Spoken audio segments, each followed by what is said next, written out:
We live in an age that worships preparation while forgetting presence, an era obsessed with tomorrow, yet profoundly absent from today. The world feels fragile, stretched thin by crises that never end, headlines that never sleep, alarms that never silence the mind. In this climate of permanent urgency, survival has become a fantasy sold in bulk. Groups are formed, plans are drawn, gear is stacked like armor against an imagined collapse. People gather around the promise of safety, unity, strength in numbers, but beneath this surface of readiness, something quieter unfolds. A deeper truth waits, uncomfortable and rarely spoken, because survival, as it is sold to us, often becomes another distraction from living, another way to run from ourselves, another illusion that order can be purchased, that fear can be organized, that meaning can be outsourced to a group, a strategy, a stockpile of things. We are told that together we are safer, that belonging guarantees protection, that a collective will save us when the systems fall. And so we rush to join, to align, to merge our uncertainty with others who are equally afraid. Yet fear does not dissolve when shared. It multiplies, it echoes, it becomes doctrine. Survival groups promise clarity in chaos, but often create new forms of chaos inside the soul.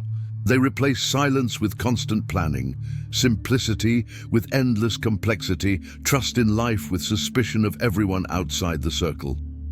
What begins as preparation quietly transforms into obsession. The mind no longer rests, the heart no longer softens. Life becomes a rehearsal for disaster, and the present moment is sacrificed on the altar of what might go wrong. The brutal truth is that most survival groups are not built on wisdom, but on anxiety, not on consciousness, but on control. They mirror the very systems they claim to reject. Hierarchies emerge, egos inflate, power concentrates, rules multiply, fear becomes currency. The loudest voices dominate, not the wisest ones. And slowly, almost imperceptibly, the group drifts away from resilience and toward rigidity, toward dogma, toward paranoia disguised as vigilance. You prepare for the collapse of society, yet recreate its worst patterns in miniature. Competition replaces cooperation, distrust poisons connection, and the simplicity that once inspired the journey is buried beneath protocols, titles, and the endless need to be right. In these groups, survival is often reduced to objects, tools, weapons, supplies, as if life could be guaranteed by accumulation, as if safety were something you could stack on a shelf. But the more you gather, the heavier you become. The weight of things crushes the lightness of the spirit. You learn how to defend territory, but forget how to inhabit your own breath. You train for scarcity, and scarcity takes root inside you. Anxiety sharpens, compassion dulls, the world outside becomes an enemy, and the inner world becomes neglected terrain. You are ready for everything except yourself, ready for disaster, but unprepared for silence, armed against strangers, but defenseless against emptiness. The deepest danger of survival groups is not what happens when systems fail. It is what happens to the human soul long before that. Constant anticipation of collapse rewires perception. Every interaction becomes transactional. Every kindness is weighed. Every resource is measured. Trust erodes, even among those who claim brotherhood. Because when fear is the foundation, unity is fragile. One crack, one shortage, one disagreement, and the illusion fractures. The group that promised security becomes a source of tension. The place that was meant to protect begins to suffocate. And many discover too late that they traded inner peace for a fantasy of control, traded freedom for membership, traded life for a perpetual state of readiness. There is also a quieter truth that rarely fits into survival rhetoric. Most crises are not survived by the strongest, the most armed, or the most prepared on paper. They are survived by the adaptable, the calm, the humble. Those who can listen, observe, and respond rather than react. Those who can cooperate without domination, who can let go without panic. Survival groups often train the body but neglect the mind. They teach tactics but ignore awareness. They focus on scenarios but forget presence. And when reality diverges from the plan, rigidity becomes a liability, because life does not follow scripts. It flows, it changes, it demands flexibility, not fixation. Another truth rarely spoken aloud is that many people join survival groups not to survive, but to feel important, to belong, to escape the quiet confrontation with their own lives. The group becomes identity.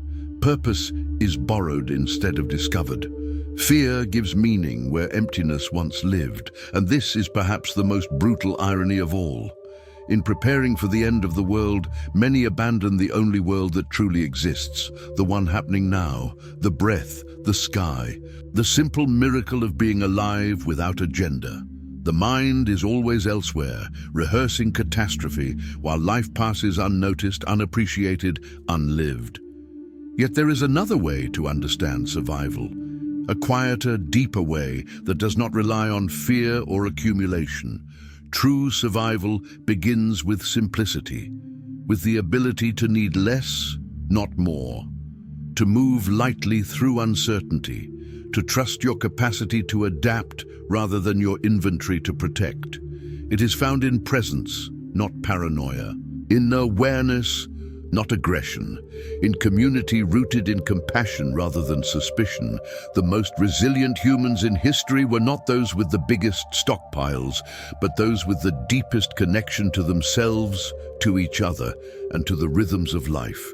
They knew how to listen to the land, to the body, to the moment. They understood that survival is not a battle against life, but a dialogue with it. When you strip survival down to its essence, it becomes a practice of consciousness. Can you remain calm when certainty dissolves? Can you stay kind when resources feel scarce? Can you be flexible when plans fail? Can you let go when holding on creates suffering? These are not skills taught in most survival groups.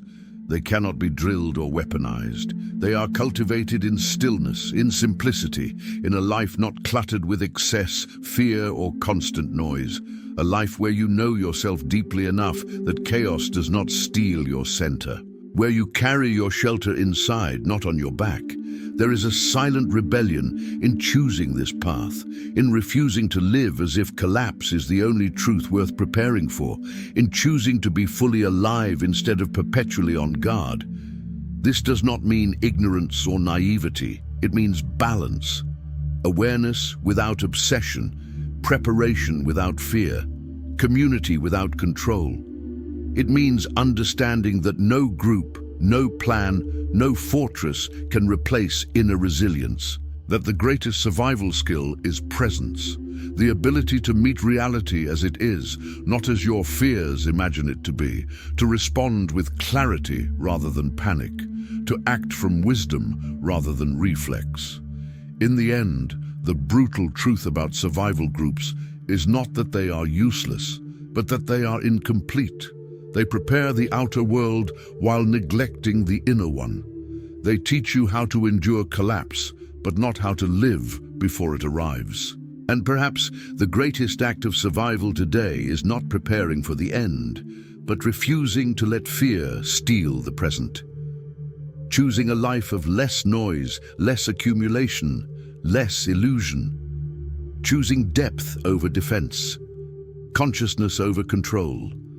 Because when everything else falls away, what remains is not what you stored, but who you became. And the quiet strength of a simple, aware mind may be the most powerful survival tool of all.